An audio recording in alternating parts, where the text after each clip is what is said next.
మోకాళ్లలో గుజ్జును పెంచి నొప్పిని తగ్గించి సర్జరీని దూరం చేసే ఫ్రీడమ్ వాక్. రామోజీ గ్రూప్ సంస్థల అధినేత రామోజీరావు కన్నుమూశారు.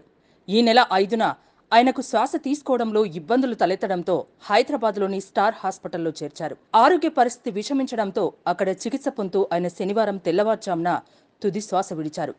రామోజీ ఫిలిం సిటీలోని నివాసానికి ఆయన పార్థివ దేహాన్ని తరలించనున్నారు. 1936 నవంబర్ 16న కృష్ణా జిల్లా పెదపారుపూడిలో రామోజీరావు జన్మించారు. 1947 ఆగస్టు 10న విశాఖ సాగర తీరంలో ఈనాడు దినపత్రికను ప్రారంభించి తెలుగునాట సంచలనం సృష్టించారు. ఈనాడు దినపత్రిక, ఈటీవీ భారత్ వంటి సంస్థలతో మీడియా రంగంలో నెలకొల్పారు. అంతేకాకుండా నిర్మాతగా టాలీవుడ్లో ఎన్నో మరుపురాని సినిమాల్ని నిర్మించారు. తెలుగు, బెంగాలీ, హిందీ, కన్నడ, తమిళ భాషల్లో పలు సూపర్ హిట్ సినిమాల్ని నిర్మించారు. సమాజాన్ని మేల్కొల్పేలా ఆయన సినిమాలు ఉంటాయనే గుర్తింపును పొందారు. 2016లో భారత ప్రభుత్వం రామోజీరావుకు రెండో అత్యున్నత పురస్కారమైన పద్మ విభూషణ్తో పాటు గౌరవ డాక్టరేట్లు, అవార్డులు అందుకున్నారు. మయూరి, ప్రతిఘటన, మౌన పోరాటం వంటి ఎన్నో సందేశాత్మక సినిమాలు వెలువడ్డాయి.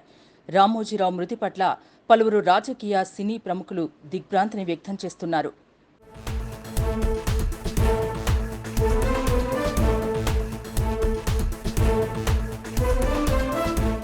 సుమన్ టీవీలో మీ పర్సనల్ అండ్ బిజినెస్ ప్రమోషన్స్ కోసం కింది నెంబర్కి కాంటాక్ట్ చేయండి.